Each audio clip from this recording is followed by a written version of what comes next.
What? Useless body parts in our body? Seriously?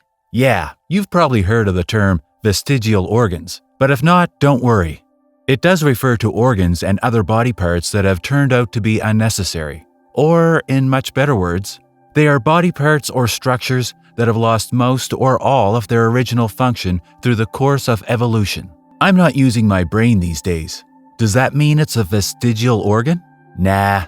Before you begin assuming further, let's dive in the world of body parts you never knew existed, starting with this mysterious 3 eyelids. But before that, please watch this video till the end, and don't forget to subscribe. Let's start. Number 12. Plica semilunaris. When you're hanging out with your pet dog, cat, or even lizard, take a look at their eyes. They have 3 eyelids. Unlike humans who have an upper and lower eyelid, dogs, cats, and reptiles have one that goes side to side, giving them 3 eyelids. But if you notice carefully, in the inner corner of your eye lies a tiny fold of tissue called the plica semilunaris.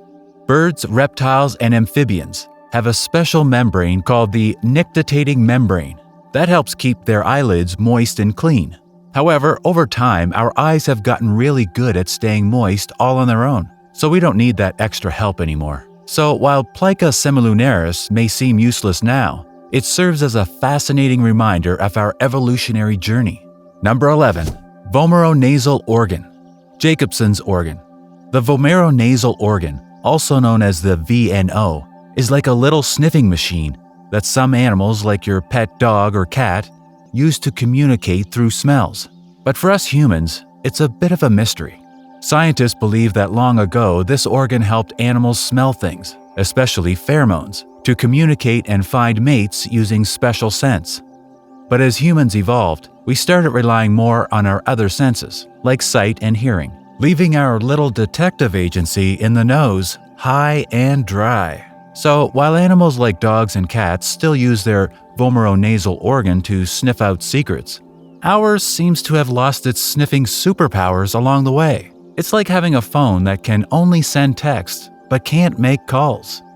Number 10. Say hello to those notorious wisdom teeth.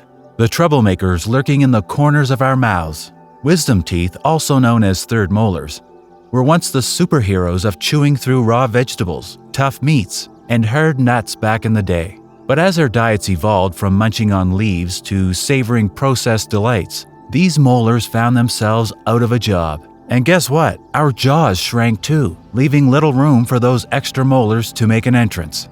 Also, some scientists also think our improved dental hygiene has something to do with it. Historically, we didn't take care of our teeth as much as we do now, which meant that we were likely to lose them.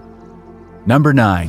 Auricular muscles. Clearly, ears are pretty useful, but there's lots of parts of our ears that we don't need. A set of 3 muscles surrounding the outer ear, called auricularis, are the reason some people can wiggle their ears.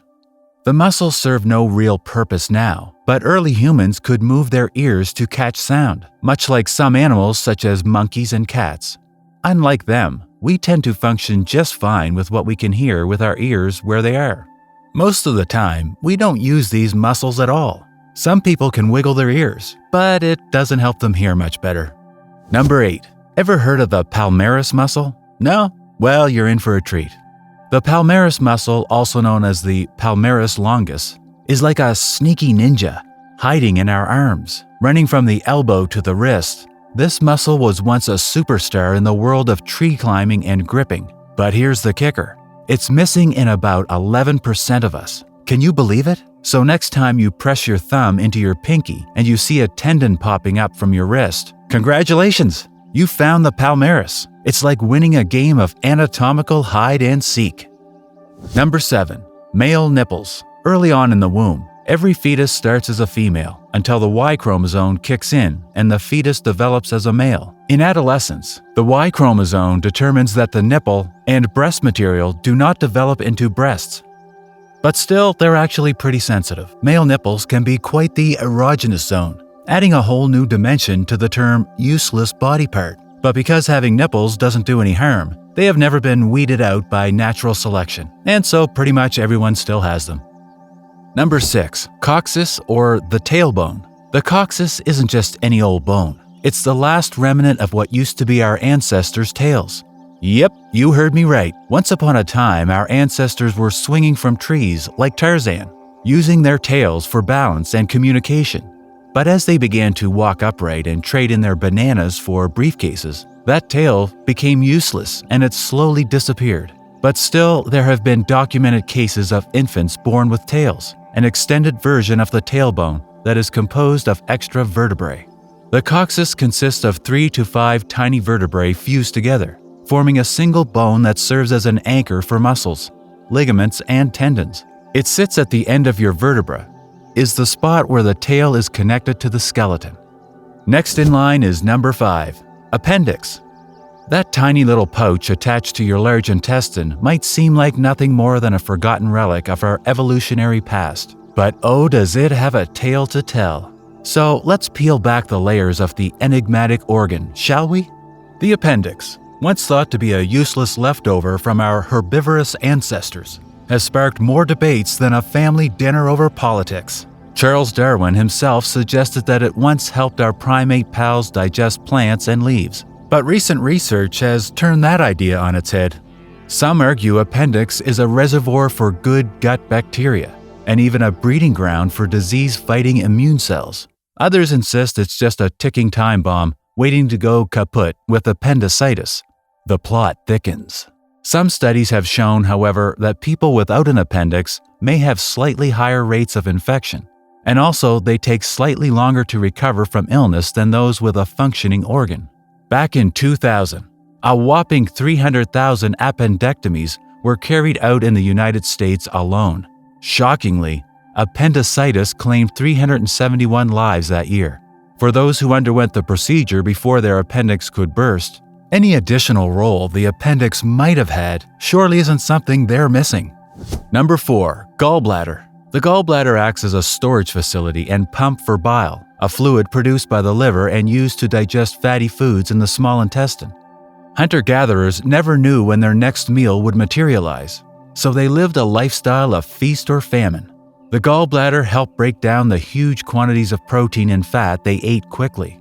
Modern man's more consistent diet means the gallbladder comes into play far less often. If the organ is removed, bile reaches the small intestine other ways, so missing it wouldn't make any huge impact. Number 3, body hair. First off, let's set the record straight. Hair isn't an organ, folks. It's more like the skin's trusty sidekick, there to keep things cozy when the going gets tough. Back in the day, our distant ancestors sported a thick pelt, just like our furry cousins in the animal kingdom. As they swung from the trees and roamed through the forested lands, that fur kept them snug as a bug in a rug. But then came the big move, out onto the vast savannas, where the sun beat down and the hunt was on. Our ancestors had to adapt, and fast. So hair started thinning out, making way for a sleeker, sweatier lifestyle. With each evolution, our bodies became masters of the cool, equipped with sweat glands to keep us from overheating under the blazing sun.